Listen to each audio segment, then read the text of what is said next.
Fala pessoal, vamos dar início ao nosso curso de Lógica de Programação com Python, onde vamos explorar os principais conceitos que irão ajudar na trajetória de quem está iniciando no universo de desenvolvimento de softwares, ou simplesmente tem interesse em entender sobre o assunto. Então iniciaremos com a seguinte pergunta: por que aprender a programar? Primeiramente, precisamos deixar claro que saber programar não se trata de decorar vários comandos, parâmetros e nomes estranhos. Na verdade, programar é saber utilizar uma linguagem de programação para resolver problemas, ou seja, encontrar uma solução utilizando uma linguagem de programação. Diferente do que muitos pensam, você não precisa ser um gênio para aprender a programar. É muito parecido com quando aprendemos a ler. As letras eram como formas estranhas que não pareciam fazer sentido, muito menos formar frases. Mas, aos poucos, você foi capaz de aprender, começando com vogais, depois partindo para consoantes e logo depois vieram as sílabas, palavras e finalmente você já estava lendo e escrevendo naturalmente.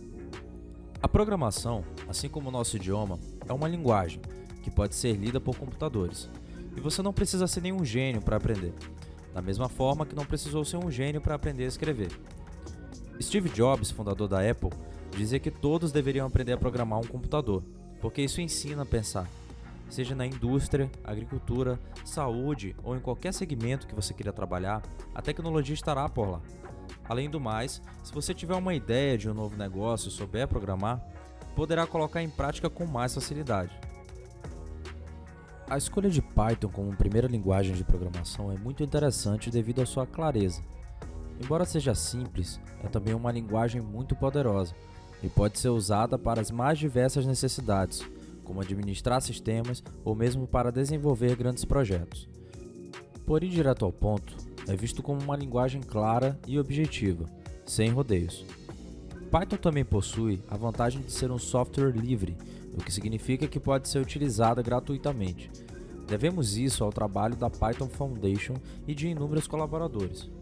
Podemos utilizar Python em praticamente qualquer arquitetura de computadores ou sistema operacional, como os gigantes Linux, Windows ou macOS. Python vem crescendo cada vez mais em diversas áreas da computação, como inteligência artificial, banco de dados, animação 3D, aplicativos móveis, jogos e também como plataforma web. Isso explica porque Python é conhecida por ter baterias inclusas, o que faz referência a um produto completo que pode ser usado prontamente. Hoje em dia é difícil encontrar uma biblioteca que não tenha versão em Python. Esse fato torna o processo de aprendizado da linguagem muito mais interessante, se levarmos em consideração que aprender a programar em Python é poder continuar a utilizar os conhecimentos que aprendemos mesmo depois de começar a programar para resolver problemas reais. Uma das grandes vantagens de Python é a legibilidade dos programas que escrevemos. A maioria das linguagens de programação utilizam diversas marcações, como ponto ou ponto e vírgula no final de cada linha. Além dos marcadores de início e fim de bloco, como chaves ou palavras especiais. Esses marcadores fazem com que os programas se tornem difíceis de ler, e felizmente não os veremos em Python. Outro ótimo motivo para aprender Python é a possibilidade de obter resultados em um curto espaço de tempo. Por ser uma linguagem completa, contando com bibliotecas para acessar bancos de dados, processar arquivos XML, construir interfaces e muito mais, podemos utilizar muitas funções já existentes, utilizando menos código, garantindo maior produtividade, pois ao utilizarmos bibliotecas usamos programas desenvolvidos e testados por outros programadores, consequentemente reduzindo o número de erros e permitindo nos concentrarmos de fato no problema que precisamos resolver. Então, vamos analisar o nosso primeiro programa. Nosso exemplo mostra, por partes, o nome da função, os parênteses, a nossa primeira mensagem e as aspas. É muito importante saber o nome de cada um destes itens para o correto entendimento dos conceitos e para entender melhor os programas que serão apresentados ao longo do curso. A função print permite que algo seja exibido na tela. Sempre que quisermos mostrar algo para o usuário que irá utilizar o programa, como uma mensagem, uma pergunta ou o resultado de uma operação, utilizaremos a função print. Aqui no nosso exemplo temos as aspas como elementos importantes para o correto funcionamento do nosso programa. Elas são utilizadas para separar textos destinados ao usuário do computador de comandos e outros elementos do programa. Ou seja, Utilizaremos as aspas para indicar o início e o fim do texto de nossa mensagem. Os parênteses são utilizados para separar os parâmetros de uma função, neste caso, os da função print. Um parâmetro é um valor passado para uma função, no caso do nosso exemplo, a mensagem Oi. Além de operações simples de cálculo que serão mostradas mais à frente na parte prática, o interpretador também pode ser usado para realizar operações mais complexas e, é claro, executar programas completos. Então, antes de continuarmos, precisamos que fique claro o conceito de variáveis e como elas podem ser utilizadas em um programa. Quando estudamos matemática, aprendemos o conceito de variável para representar as famosas incógnitas em equações do tipo x mais 1 igual a 2, onde o objetivo é determinar o valor de x, resolvendo assim a equação. Em programação, variáveis são utilizadas para armazenar valores e para dar nome a uma área de memória do computador onde os dados são armazenados. Por enquanto, para tentarmos entender melhor, podemos imaginar a memória do computador como uma grande estante, onde cada compartimento recebe um nome. Para armazenar algo nesses compartimentos, usaremos o símbolo de igualdade entre o nome do compartimento e o valor que queremos armazenar. Chamaremos esse tipo de operação de atribuição, onde o valor será atribuído a uma variável. Quando lermos nosso programa, chamaremos as operações de atribuição de recebe, ou seja, uma variável recebe um valor. Sendo assim, no exemplo 1, podemos dizer que a variável A recebe o valor 2, ou seja, o valor 2 está sendo atribuído à variável A. O mesmo serve para a variável B, onde B recebe 3. Por fim, utilizamos a função print para exibir ao usuário uma operação simples, como já vimos que é possível fazer. No exemplo 2, seguimos a mesma linha de raciocínio, onde o salário recebe 1.500 e o aumento recebe 5. Observe que aqui a operação é um pouco mais complexa, mas segue os mesmos conceitos de uma expressão simples de matemática, onde temos o salário sendo somado à expressão salário vezes aumento dividido por 100, resultando no valor do salário somado ao aumento de 5%. Na linguagem Python, nomes de variáveis devem iniciar obrigatoriamente com uma letra, mas podem ser compostas números e o símbolo sublinha, ou como muito conhecido como underline. Vejamos exemplos de nomes válidos e inválidos em Python na tabela abaixo. A1. Embora contenha um número, o nome A1 inicia com letra. Velocidade. Nome formado por letras. Velocidade 90. Nome formado por letras e números, mas iniciado por letra. Salário, underline médio. O símbolo sublinhe, como também conhecido como underline, é permitido e facilita a leitura de nomes grandes. Salário médio. Nomes de variáveis não podem conter espaços em branco. Underline ou sublinhe B. O sublinhe ou underline é aceito em nomes de variáveis mesmo no início. 1A. Nomes de variáveis não podem começar com números. Então, aqui na nossa tabela, apenas salário, espaço, médio e 1A não são números válidos. A partir da versão 3 da linguagem Python, é permitido a utilização de acentos nos nomes de variáveis, devido aos programas, por padrão, serem interpretados utilizando um conjunto de caracteres chamado UTF-8, onde podemos apresentar praticamente todas as letras do alfabeto conhecido. É importante mencionar que variáveis têm outras propriedades além de nome e conteúdo. Uma destas propriedades é o tipo de definir a natureza dos dados que a variável irá armazenar. Python tem diversos tipos de dados, porém, os mais comuns são números inteiros, números de ponto flutuante e strings. Além de podermos armazenar números e letras, as variáveis em Python também permitem armazenar valores definidos como verdadeiro ou falso.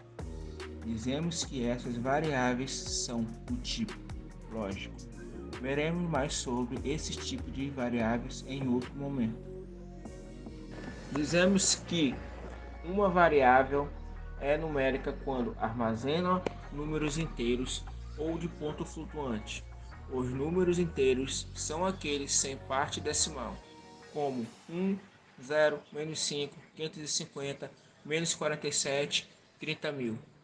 Números de ponto flutuante ou decimal são aqueles com parte decimal, como 1.0, 5.478, 10.478, 30.000.4. Observe que 1.0, mesmo tendo 0 na parte decimal, é um número de ponto flutuante. Em Python e na maioria das linguagens de programação, utilizamos o ponto e não a vírgula como separador entre a parte inteira e fracionária de um número. Essa é outra herança da linguagem inglesa. Observe também que não utilizamos nada como separador de milhar, exemplo, 1.000.00. 1 milhão é escrito 1000000. Internamente, todos os números são representados utilizando o sistema binário, ou seja, de base 2. Esse sistema permite apenas os dígitos 0 e 1. Para representar números maiores, combinamos vários dígitos, exatamente como fazemos com o sistema decimal, ou de base 10 que utilizamos. Ao lado temos ainda um pequeno exercício para entender melhor a diferença entre números inteiros e do tipo ponto flutuante. Muitas das vezes queremos armazenar um conteúdo simples, verdadeiro ou falso, em uma variável. Nesse caso, utilizaremos um tipo de variável chamado tipo lógico ou booleano. Em Python, escreveremos true para verdadeiro e false para falso. Observe em nosso exemplo que o T e o F são escritos com letras maiúsculas. Variáveis do tipo string armazenam cadeias de caracteres, como nomes e texto em geral. É chamada de cadeia de caracteres uma sequência de símbolos como letras, números, sinais de pontuação e etc. Como no exemplo a seguir, João e Maria comem pão. Nesse caso, João é uma sequência com as letras J, O, A e O. Para ajudar no aprendizado, utilizaremos o nome string para mencionar a cadeia de caracteres. Podemos imaginar uma string como uma sequência de blocos onde cada letra, número ou espaço em branco ocupa uma posição, como mostra o nosso exemplo. Para possibilitar a separação entre o texto do seu programa e o conteúdo de uma string, utilizaremos aspas para delimitar o início e o fim da sequência de caracteres. Veja que no caso do exemplo não há qualquer tipo de problema em utilizarmos os espaços. Na verdade, o computador ignora praticamente tudo que escrevemos entre aspas, mas veremos mais tarde que não é bem assim.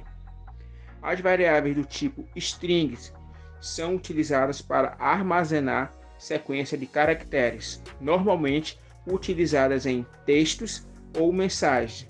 O tipo string é muito útil e bastante utilizado para exibir mensagens ou mesmo para gerar outros arquivos. Uma string em Python tem um tamanho associado, assim como um conteúdo que pode ser acessado caractere e caractere. Uma string em Python tem um tamanho associado, assim como um conteúdo que pode ser acessado, caractere a caractere. Agora, outro ponto fundamental para iniciarmos as partes práticas é entender como funcionam os operadores relacionais. Utilizaremos estes operadores para realizar comparações lógicas. Para entender melhor, vamos observar nossa tabela.